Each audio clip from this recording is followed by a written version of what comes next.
Baramulla 1 hour 55 minutes run time ఉన్న ఈ movie నెట్ఫ్లిక్స్లో స్ట్రీమింగ్కి వచ్చింది. ఈ మూవీ ఎలా ఉందో తెలుసుకోబోయే ముందుగా మా ఛానల్కి ఎవరైనా కొత్తగా వచ్చిన వారైతే సబ్స్క్రైబ్ అయితే చేసుకోండి ప్లీజ్. మూవీ నాకైతే పర్వాలేదు అనిపించిందండి. ఒకసారి అయితే ఖచ్చితంగా చూడొచ్చు.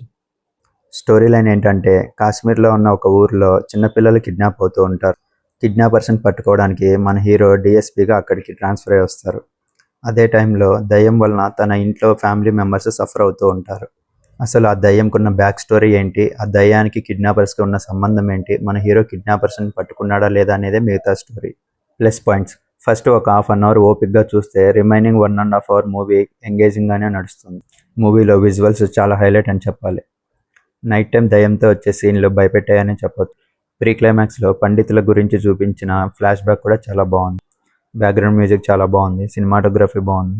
మైనస్ పాయింట్స్: సినిమా స్టార్టింగ్లోనే స్టోరీలోకి తీసుకెళ్ళినా కూడా తర్వాత వచ్చే సీన్స్తో 40 minutes వరకు సినిమా అనేది ఎంగేజింగ్గా ఉండదు. బోరింగ్గానే వెళ్తూ ఉంటుంది.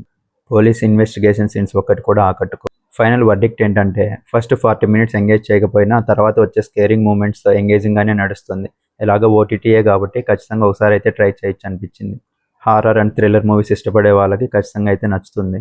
ఫ్యామిలీతో కలిసి చూడొచ్చు. అడల్ట్ కంటెంట్ ఏమీ లేదు. దీనికి నేను ఇచ్చే రేటింగ్ 2.75/5. మీకు కానీ నా రివ్యూ నచ్చినట్లయితే లైక్ చేయండి, షేర్ చేయండి, సబ్స్క్రైబ్ చేయండి. మీరు కానీ మూవీ చూసింటే మీ ఒపీనియన్ని కామెంట్ చేయండి. Thank you.